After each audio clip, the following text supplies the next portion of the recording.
So in consumer internet, there's a lot of talk about growth hacking.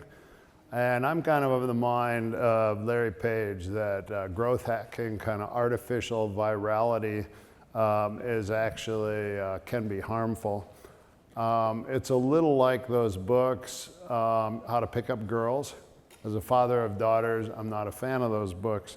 And I think that retention hacking is more likened to how to have a great forever marriage. And in general, Larry also said that a lot of Google's best metaphors tie into real life. So I would like to convince you to all of your thinking about retention to look at real life, because the things you do in love, in apps, and in games are exactly the same kind of things. There's 3 curves of retention, so know what your product is. And in general, there's a 1-day retention, kind of 7, 30, 365. What good looks like for a social network is 80% of people who install today are still using a year from now. What good looks like, and that'd be like WhatsApp or Facebook. What's good for cohort retention in a utility like Google Maps is 50%. And for a game or a game-like app, it's 10% after 365 days. And things like Clash of Clans, Candy Crush, Farmville, 10% in 365 days is pretty good. So as with disease, the way to have the most effect is to last a long time. So if you were a disease, you wouldn't want to kill people. You'd want to keep them slightly sick for a long time. But so anyway, knowing where you are on that, as soon as you kind of fall off the curve, it's time to intervene. Amanda thinks about crises in the eyes of the press, and I think about crisis when you fall off the what good looks like curve with your users. And this is not just consumer apps. This is B2B2C apps, including life science and green and enterprise. So all of these work the same.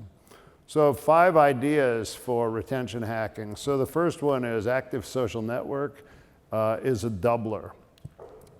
Twitter and Facebook both have magic numbers between 8 and 15, where people show up the first time. If they see 8 to 15 followers or friends, they're twice as likely to stick around tomorrow.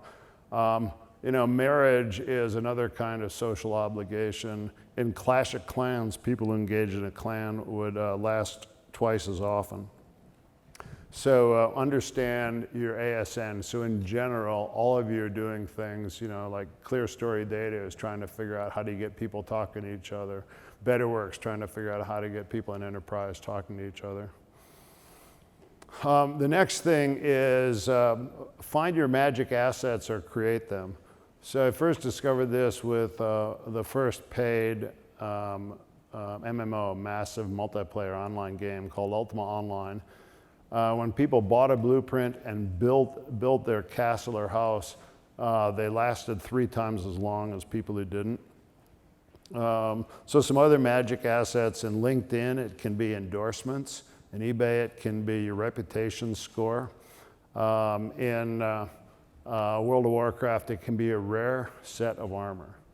And so for each of you, if you start falling off the appropriate curve, I would sit around with your design and product team and ask, what kind of assets could we create for people that they will defend? And there always are these opportunities. So the third notion is coming soons.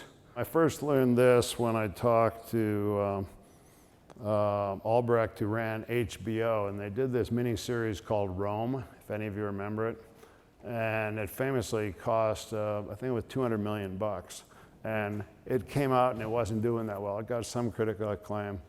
And I said, boy, that must be painful. You spent all this money. And he goes, grasshopper, you don't understand how our business works. I said, tell me more. He said, first of all, BBC paid half the production cost to get the rights to the UK. That's not a retention hacking. that's just smart business.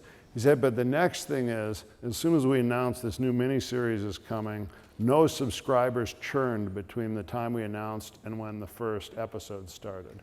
So we basically paid for the production costs of Rome with 2 months of non-churn. So again, BetterWorks, you know, I get a weekly, it seems like weekly. I get an email about a new feature, but I don't get anything in advance. So if you've got stuff coming, it scares your teams a little bit to actually pick a day and date when something's coming. But tell your customers in advance. Freeze churn, and even better yet is to get them to click to get some kind of reward. Another example is there's this game called World of Warcraft. You may have heard of it. At level 40, all players get a steed. It's a dinosaur or a horse or something. You travel in the world 3 times faster. And what they found is between level 35 and 40, nobody quit because something is coming. For any of you who have family members, you know that you know, with your kindergartner, you get them excited in advance. I have a 97-year-old mother-in-law, and we make sure that every month she has something to look forward to, and as she gets older, it's every week. So she knows 2 months before her birthday party, which is October 10th, who's coming, which grandchildren are coming, which great-grandchildren are coming. So she builds up anticipation. I learned with a cruise ship that the best way to increase NPS, which wasn't invented at the time, the best way to increase customer satisfaction with quality is not better food or bigger rooms. It actually is anticipation and reflection. So they found that only 1/3 of customer satisfaction comes during the experience. 1/3 comes from anticipation. You're going on this cruise, it's going to be awesome, you're going to meet people, here's the braid the captain wears on his Monday night costume. And then afterwards, here's the photos, wasn't that great? So imagine that you can triple customer satisfaction by anticipation and reflection. And by the way, if you work too hard and have a significant other and you want to get a lot of credit for a date night, you talk about it for a week in advance, and then it happens and you get credit for it, and then you talk about it for a week afterwards. So for those of you who are worried about, you know, Larry said he doesn't have any time management tricks. This is a trick. Get 3 times as much from each quality moment. The next thing is think about cost benefit. So I think it's always useful to put a stopwatch on your users and try to imagine how much benefit are they getting per minute of use or per multiple clicks. And you think about gym membership or diets. The first session is always a lot better than the next ones. It's why gym memberships, they charge you for 10 years in advance, knowing that a lot of you will break after one session.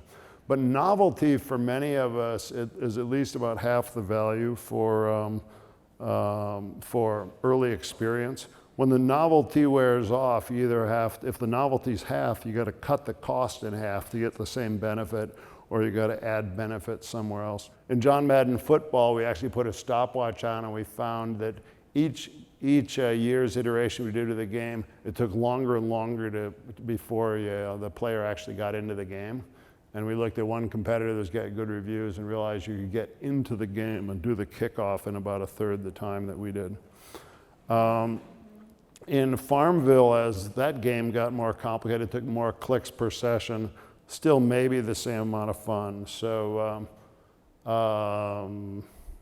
you know, you get that notion. So microeconomics works differently than professors say, but you look at the cost benefit. Finally, in games, we figured out that the clearing price for people feeling productive in games is earning things worth $3 an hour.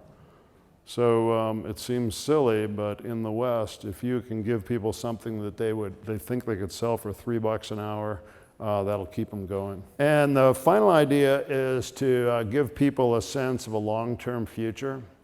Early on at Amazon, I actually sent questionnaires out, which, you know, board members are not supposed to do, to friends, and said, are you going to use Amazon more next year, less, or about the same? 0% said more. This is in about 02. 0% said more. About 20% said less, and about 60% said the same, and 20% said, I have no idea. And that's usually a bad sign. What I learned early on in electronic arts and games, if you ask people, are you going to buy this game? And they say, yeah. I say, you're going to buy it when? And they go, oh, I don't know, sooner or later. That's their way of saying, I really like you right now. When I walk out the door, I'm going to forget everything about you. I'm not going to take action. So with Amazon, one of the thinkings behind Prime is to get people thinking a year in advance. I'm going to buy everything from Amazon. And it kind of works. Similarly with employees, if you worry about employee turnover, you can ask them, are you going to be here a year from now? Are you going to be here a month from now? If so, what are you going to be doing? So the more you can anchor in your customers or your family members or your hot dates, what they're going to be doing at a particular time in the future, the better. And so that's 5 hacks for hacking retention. And now, Chris Dugan, you're smiling like a madman, which is accentuated by that facial hair. So I hope you enjoyed it. Any questions? Thank you.